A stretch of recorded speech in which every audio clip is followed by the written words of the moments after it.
I'm Chris Yannick. Today on CYInterview, we welcome actor, model, and former college football player Tre Hale. You can currently see him in All-American in that TV series on the CW network, and this coming May 24th, he will be in the Apple TV Plus series Platonic. Tre, thanks so much for joining us on CYInterview today. How are you? Man, I'm doing great, man. Thank you for having me. Yeah, absolutely. So let's just begin before we talk about the modeling, the acting, the show business career. What was it like to play at a Division I school playing fullback for UCLA? Oh man, it was a dream come true, bro. Not only did I get to play at the Division I level, I got to stay in my own backyard, being that I'm from California. Funny story, I actually hated UCLA growing up. I was a big USC guy and said that I would never flip-flop. But USC didn't come talking to me. UCLA did. So crazy how that worked out. Now I'm a diehard Bruin forever. But yeah, man, it was everything. I learned so much about just being a man and growing up, and even things that I now relate to being an actor. I learned playing at that level with all those guys and my amazing coaches. Yeah, it was an invaluable experience for sure.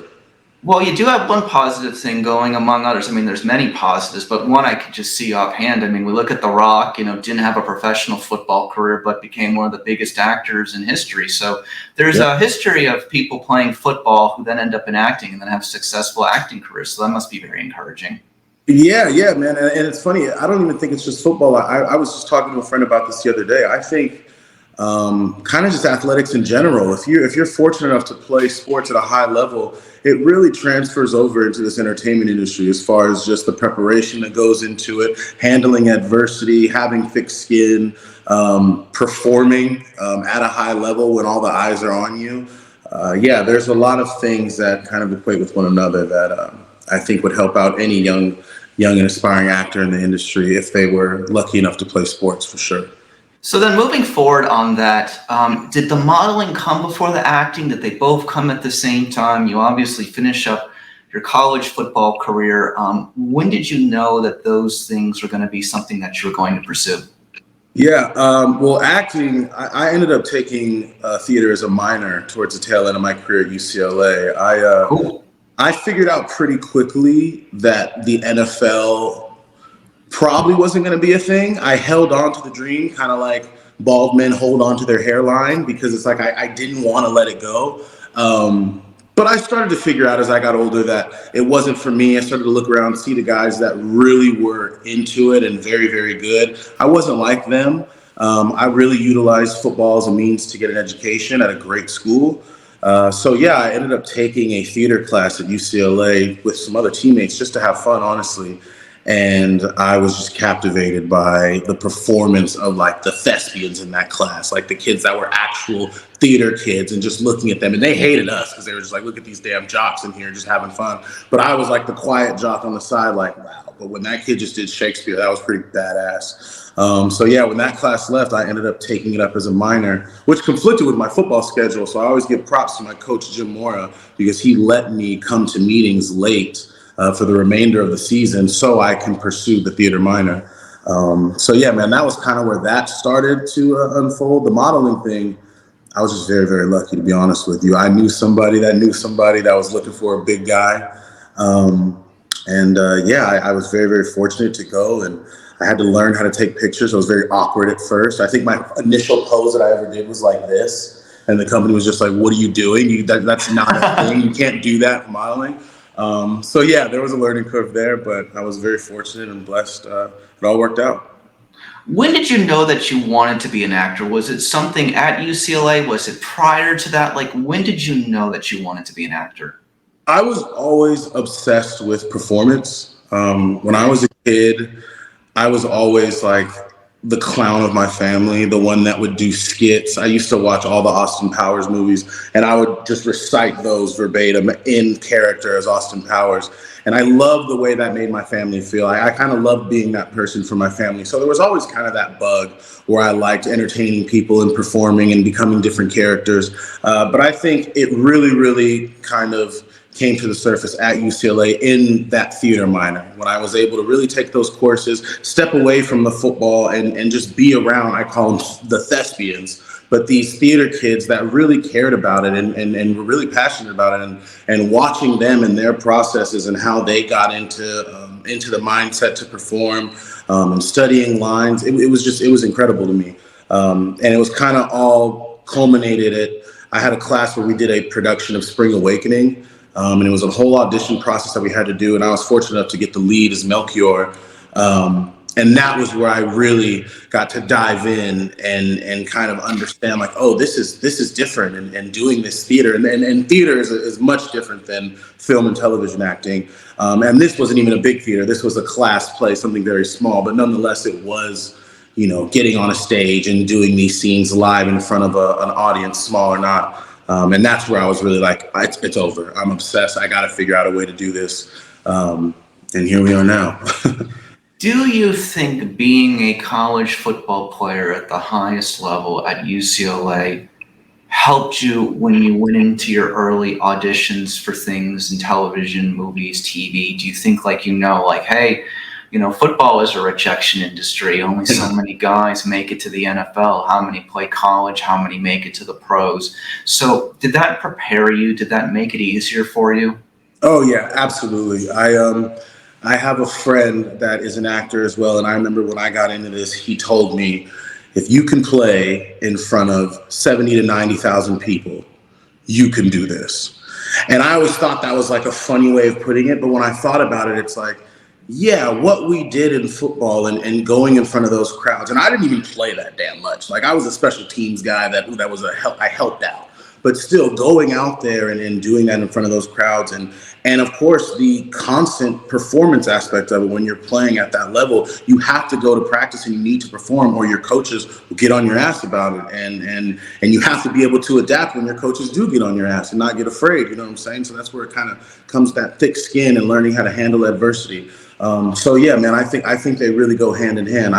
I'm not in any way a classically trained actor. Like I said, the extent of my training is the theater minor that I took at UCLA. But in comparison to some of these other guys that really go and lock in and do these crazy academies, I'm not like that. But I always say my training, my class was playing football. That's where I learned. So moving forward now, All-American, one of the most popular TV series of the last how many years? Daniel Ezra, Samantha Logan, such a cast of other people who are on this show. What was it like to get this role playing Kai? You're now on the GAU football team alongside Daniel. What does that mean? Oh man, I mean that was incredible. I was so happy. Me and my reps have always talked about how I need to get a football role because it just makes sense.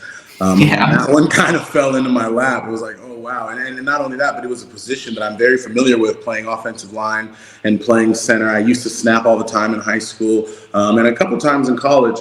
So yeah, it was a dream come true, man, to be on a show like that and also get to work with that cast. I've been a fan from afar of Daniel Ezra for a long time, and getting to share scenes with him and play around a little bit was awesome. It's a lot of fun. Yeah, I mean, I've watched every episode of All-American and know the entire history of the show. So to see you on there and just be like, oh, we're going to be interviewing someone from that show, great show, just phenomenal show, great show about lessons, one of the best, great football TV show, no denying that. So then, are you going to be back next season? I'm guessing the character will be back, correct? Yeah, I mean, that's the plan as of now. I'm assuming we'll be back there giving snaps to Jordan. It's a lot of fun, man. Especially I get to play a father in the show, which has a little bit of a parallel to my real life. Me and my lady are expecting our first child. Congratulations! Thank you so much. So that's been cool. Like, I've been telling her, like, I'm getting practice on set. Granted, my kid in the show is like 7. It's still like I'm getting a little bit of an understanding working with him all day. It's been really cool.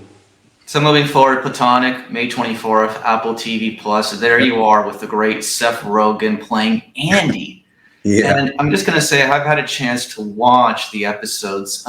Andy's like the supportive friend, but he's going to tell you the truth. What is it like to be Andy in the show alongside Seth Rogen?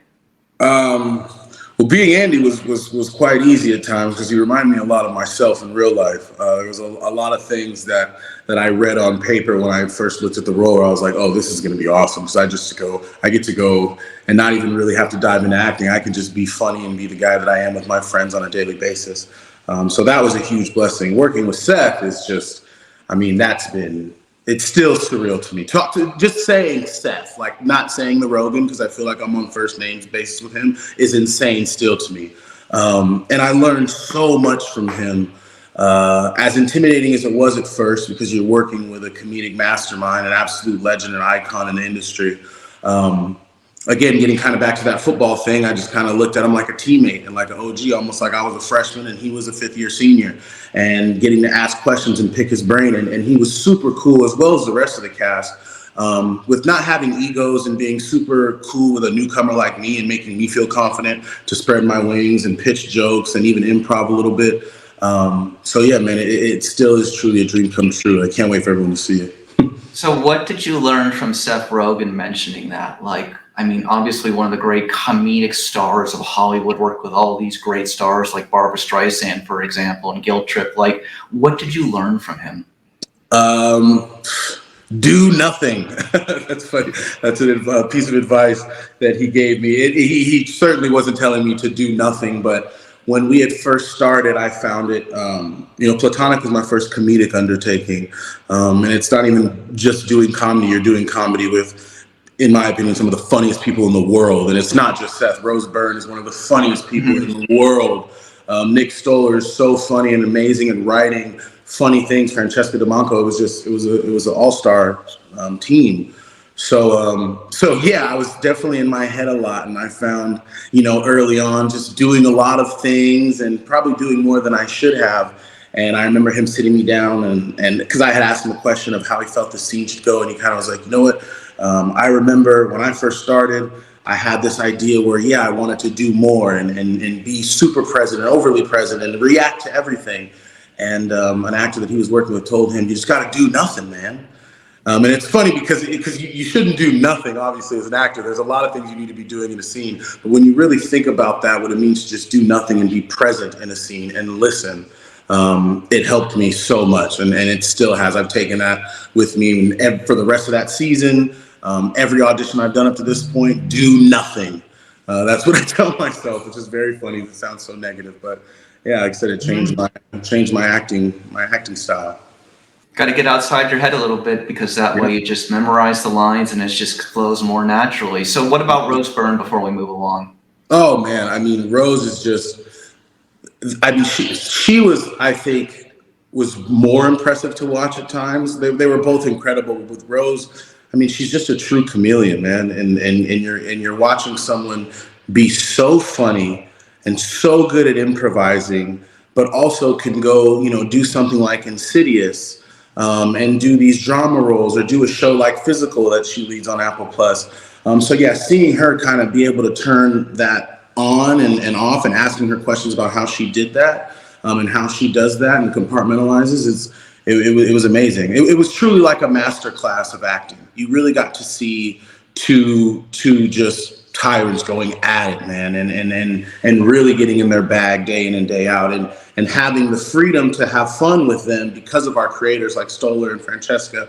Like I said, they were so open and everyone was so collaborative. So it really just bred for a lot of cool, creative, random, funny, quirky scenes. Yeah. Final notes. What should the fans of Apple TV Plus, the people who love new series, what will they take away from Platonic? What should they look forward to? They should look forward to just laughing. I think that's what I'm so proud of about this show.